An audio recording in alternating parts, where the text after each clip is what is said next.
beginning of this college football season, I made some predictions. And well, my predictions for the teams in the college football playoffs is Alabama, Michigan State, Ohio State, and Notre Dame. They were kind of wrong comparing to them now, so I decided before we wrap up this college football season, let's go take a look back on that video to see how wrong I was about what was going to happen. So if you're ready to go ahead and get into it, give this video a thumbs up or a thumbs down because it's your thumb, and let's go ahead and get into it.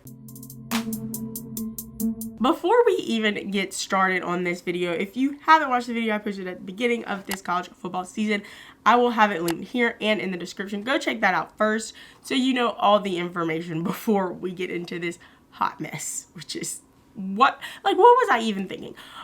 First off, we have the ACC, and I said Miami was going to win the ACC. Miami ended off their conference record a solid 3-5, and their overall record 5-7. Honestly, again, I didn't know. My mindset going into that was, they got a new coach, they're changing the culture. But why did I think they were just going to come out and win the ACC after not even participating and barely in the activities all season long? I don't know. Next, we have the Pac-12, which I said UCLA was going to win. And that's not as crazy as you could possibly make it out to be. Yes, UCLA did not play in the Pac-12 championship, but as their conference record was 6-3 and their overall record is 9-3, that's a good year. DTR had a really good year. Yeah, he struggled against some of those bigger defenses like USC, and they did lose to Arizona, which I don't understand why, but they beat Utah, which ended up winning the entire Pac-12. So I think that has something to say, for the effort and state that they were moving to. Like I said, I could have really been worth with the Pac-12. I could have said at this point Colorado. But I'm not too mad about what happened at the Pac-12. I was close. I was Jason. Utah, USC, UCLA. They're right there. In the Big Ten, I said Ohio State. And let's talk, because technically they didn't get second in the Big Ten, but they kind of did. So I was one off as Michigan ended up winning, but Ohio State ended up with a record 8-1 in the conference and an overall record of 11-1, which is not bad. And my mindset going into that was, CJ Stroud's in his last year, and obviously I thought Jackson Smith-Njigba was going to play, and he didn't.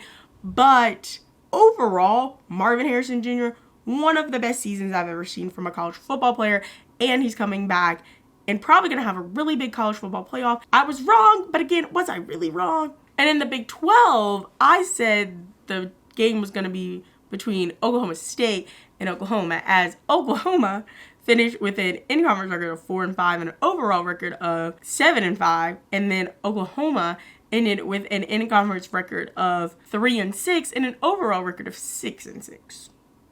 So I was wrong there. But I also said the Big 12 was going to be wide open, and which it was.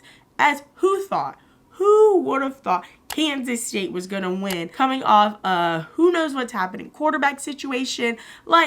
Who could have saw that coming? I think given the circumstances, I was pretty close. Now, was I very off as Oklahoma and Oklahoma State had pretty mediocre seasons? Absolutely. But given the fact that I said that the Big 12 was going to be wide open, I should get credit for that one. And lastly, in the SEC, I said Bama was going to win. Obviously, that's not the case, as they finished in conference record 6-2 and their overall record 10-2. But if we step back, look at the big picture of what happened in the SEC. If Jaden Daniels didn't have arguably one of the best comeback middle of the road 4 to 5 game stretch probably ever seen in college football, would LSU even played in the SEC championship? And honestly, can we argue that LSU didn't even show up for the SEC championship? I mean, if we're making cases, let's make a case about that one. On some of the overall things, I said that CJ Stroud was going to win the Heisman.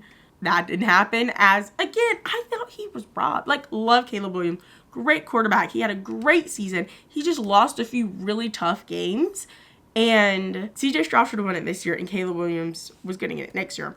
Is because CJ Stroud is almost out. If he would have beat if they would have beat Michigan, he would 100% been the undisputed Heisman Trophy winner. Why can people vote for 2 weeks? Why are the votes in before we've played conference championships. It makes no sense to me. You're not voting for the president. You're not voting for the governor. You're not voting for the mayor. Why can you have early voting in this big time span between voting? Like, that's ridiculous.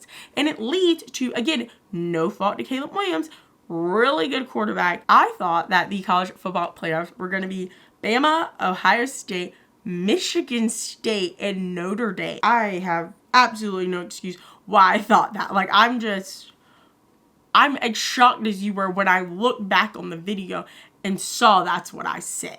As we all know, the CFP is made up of Georgia, Michigan, TCU, and Ohio State. So 1 for 4 is not bad. The last two, again, I said there was going to be some wild cards, but like, why did I think it was going to be Michigan State and Notre Dame, as Michigan State didn't even qualify for a bowl game? I was right on some of the other things concerning to the CFP. As I said, there was going to be multiple teams from the same conference, as that's Michigan and Ohio State representing the Big Ten. As I said, there were going to be a wild card team, which I, for some reason, thought it was going to be Notre Dame, which again kind of makes no sense, but it's ended up being TCU, as what's more of a Cinderella than TCU? Like, I also said that there were going to be no non-Power 5 teams, which they weren't, because you let Cincinnati in. It's going to be until they expand to the whole 12-team situation before you possibly even thinking about letting non-Power 5s back into the CFP. Well, I hope you enjoyed that as much as I did, going back and seeing what I was thinking at the beginning of the season and how it turned out. If you'd like me to do this again next college football season, let me know down in the comments below, as well as subscribe and hit the bell to be notified every time I post a new video, which are on Mondays at 11 a.m. Eastern Standard Time. And make sure to check out the 2-part series I posted with Off Script at the beginning of the month, really going over Jackson State, HBCUs, Dion, going to Colorado, all that jazz has really been kicking up college football these past few weeks. And give this video a thumbs up or thumbs down, because it's your thumb, and don't be afraid to join the convo.